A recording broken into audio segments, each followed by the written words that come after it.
Santapan Harian Senin 14 Juli 2025.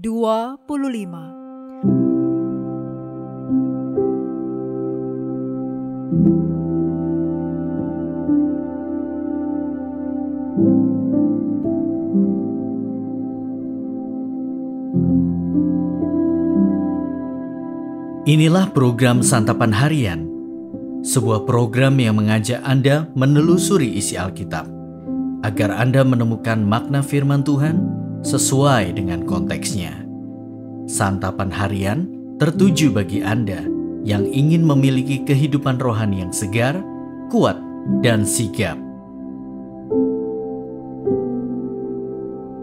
Hari ini kita akan membaca Kisah Para Rasul pasal 25 ayat 13 hingga ayatnya yang ke-27. Namun sebelumnya, mari kita berdoa.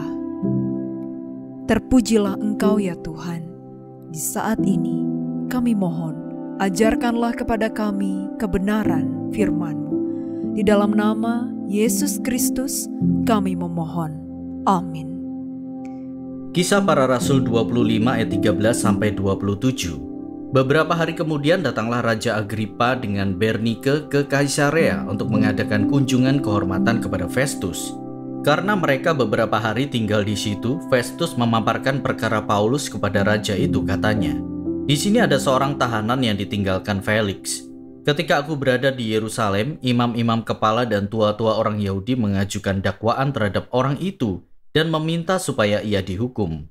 Aku menjawab mereka bahwa bukanlah kebiasaan orang-orang Roma untuk menyerahkan seorang terdakwa sebelum ia dihadapkan dengan orang-orang yang menuduhnya dan diberi kesempatan untuk membela diri terhadap tuduhan itu. Karena itu mereka turut bersama aku kemari. Keesokan harinya aku segera mengadakan sidang pengadilan dan menyuruh menghadapkan orang itu. Namun ketika para pendakwa berdiri di sekelilingnya, mereka tidak mengajukan suatu tuduhan pun tentang kejahatan seperti yang telah aku duga. Mereka hanya berselisih paham dengan dia tentang soal-soal agama mereka dan tentang seorang bernama Yesus yang sudah mati, sedangkan Paulus katakan dengan pasti bahwa ia hidup. Karena aku ragu-ragu bagaimana aku harus memeriksa perkara-perkara seperti itu, aku bertanya kepadanya, apakah ia mau pergi ke Yerusalem supaya perkaranya dihakimi di situ? Namun Paulus naik banding. Ia minta supaya ia tinggal dalam tahanan sampai perkaranya diputuskan oleh Kaisar. Karena itu aku menyuruh menahan dia sampai aku dapat mengirim dia kepada Kaisar. Kata Agripa kepada Festus, "Aku sendiri ingin mendengar orang itu." Jawab Festus, "Besok engkau akan mendengar dia." Keesokan harinya datanglah Agripa dan Bernike dengan segala kebesaran, dan sesudah mereka masuk ke ruang pengadilan bersama dengan kepala-kepala pasukan dan orang-orang yang terkemuka dari kota itu, Festus memberi perintah supaya Paulus dihadapkan. Festus berkata, "Ya Raja Agripa, serta semua yang hadir di sini bersama-sama dengan kami, lihatlah orang ini yang diadukan kepadaku oleh semua orang Yahudi, baik yang di Yerusalem maupun yang di sini, sambil meneriakkan bahwa ia tidak boleh hidup lebih lama. Namun aku dapati bahwa ia tidak berbuat sesuatu pun yang setimpal dengan hukuman mati, dan karena ia naik banding kepada Kaisar, aku memutuskan untuk mengirim dia menghadap Kaisar. Tentang dia aku tidak punya sesuatu yang pasti untuk ditulis kepada Kaisar. Itulah sebabnya aku menghadapkan dia di sini kepada kamu semua, terutama kepadamu, Raja Agripa, supaya setelah diadakan pemeriksaan aku dapat menuliskan sesuatu. Sebab menurut pendapatku tidaklah masuk akal mengirim seorang tahanan tanpa menyatakan tuduhan-tuduhan yang diajukan terhadap dia."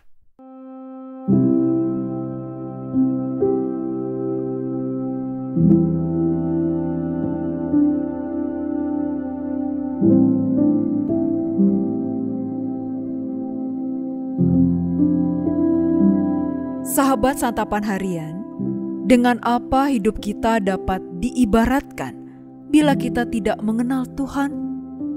Hidup kita akan sama seperti sehelai plastik di lautan yang terombang-ambing kian kemari dihempas ombak. Demikianlah perilaku yang terlihat pada Festus ketika ia menangani perkara Paulus. Sebelumnya ia telah menyetujui permintaan naik banding Paulus. Kini ia tampak ragu-ragu. Meskipun awalnya ia melakukan apa yang benar, ternyata ia belum sepenuhnya memahami duduk perkara yang terjadi, dan ia tidak tahu apakah ia harus memutuskan Paulus bersalah atau tidak. Untuk mengetahui apa yang sekiranya harus ditulisnya kepada Kaisar, Festus meminta pendapat dari Raja Agripa. Ini menunjukkan bahwa dirinya tidak percaya diri. Orang yang dimintai pendapat oleh Festus tidak lebih baik. Herodes Agripa II adalah Raja Kalkis, raja ketujuh atau terakhir dari keluarga Herodes Agung yang menikah dengan Bernike yang adalah saudaranya sendiri. Bukannya merasa malu dengan hubungan yang tidak senonoh itu, Agripa dan Bernike justru memoles citra diri mereka di hadapan publik. Ketika mereka datang ke ruang pengadilan, mereka datang dengan menampilkan segala kebesaran mereka. Sayangnya, itu sekadar pertunjukan hampa dari orang-orang yang tak percaya diri. Janganlah kita berperilaku seolah-olah kita memiliki hikmat, padahal sebenarnya tidak. Orang yang sungguh-sungguh berhikmat pasti percaya diri. Saat kita mengambil sebuah keputusan, jalanilah keputusan itu dengan percaya diri. Kita dapat memiliki hikmat yang demikian bila kita takut akan Allah. Inilah prinsip yang diajarkan kepada kita. Permulaan hikmat adalah takut akan Tuhan dan mengenal Yang Maha Kudus adalah pengertian. Marilah kita mengikat komitmen bahwa kita akan hidup sebagai orang yang sungguh-sungguh mengenal Tuhan. Kiranya kita berkata, "Saya mau menjadi orang yang takut akan Tuhan." Dan menjadikan perkataan ini sebagai pokok doa kita. Dengan hikmat, hilanglah keraguan-raguan dan bangkitlah kepercayaan diri kita. Mari kita berdoa.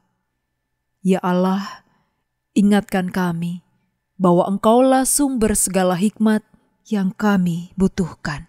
Di dalam nama Yesus Kristus kami memohon. Amin.